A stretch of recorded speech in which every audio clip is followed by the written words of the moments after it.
भगवती।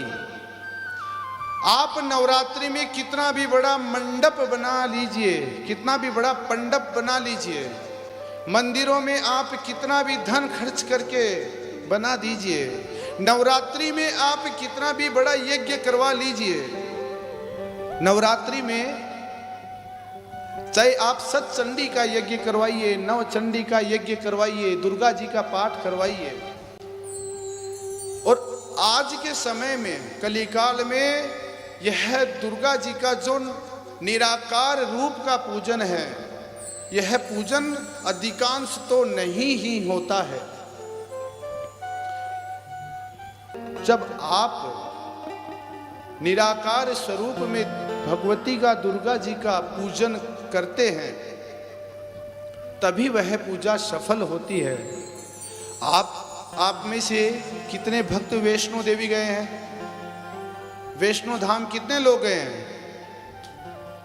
वहां पर आपने देखा होगा दुर्गा जी का 3 पिंड है। हाँ जी, ना जी, वहां पर दुर्गा जी के 3 पिंड स्वरूप ही है। गुफा में जब हम जाते हैं तो छोटी सी गुफा में 3 पिंड रखे हुए हैं और कुछ नहीं है। मानो वह त्रिपिंडी यही माँ भगवती संकेत देती है कि अगर मुझे प्रसन्न करना है तो पहले मेरे नवरात्रि में सबसे पहले मेरे निराकार त्रिपिंड का पूजन करो, उसके बाद मेरा पूजन करो। लेकिन आज के समय में बहुत कम होता है, नहीं के बराबर होता है। इसलिए निराकार का पूजन दुर्गा जी का नवरात्रि में पहले कराना चाहिए।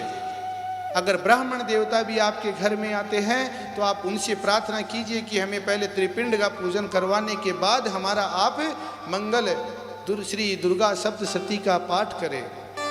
हाथ जोड़ करके ब्राह्मण देवता से प्रार्थना करें। और जो नवरात्रि में आप सब पूजा किस प्रकार करते हैं? 9 दिन तक भूखे रहेंगे, प्यासे रहेंगे, या एक समय अन्न लेंगे, एक समय जल लेंगे। प्रतिदिन दुर्गा जी का पाठ भी करेंगे। पहली बात तो उस पाठ का कोई फल आपको मिल ही नहीं रहा, क्योंकि शास्त्र कहता है दुर्गा जी का सबसे पहले निराकार का जो पूजा करेगा उसका ही पूजा स्वीकार होगा। पहले जो निराकार का पूजा करेगा उसके बाद ही साकार रूप का पूजन भगवान का होता है, 5 देवताओं का।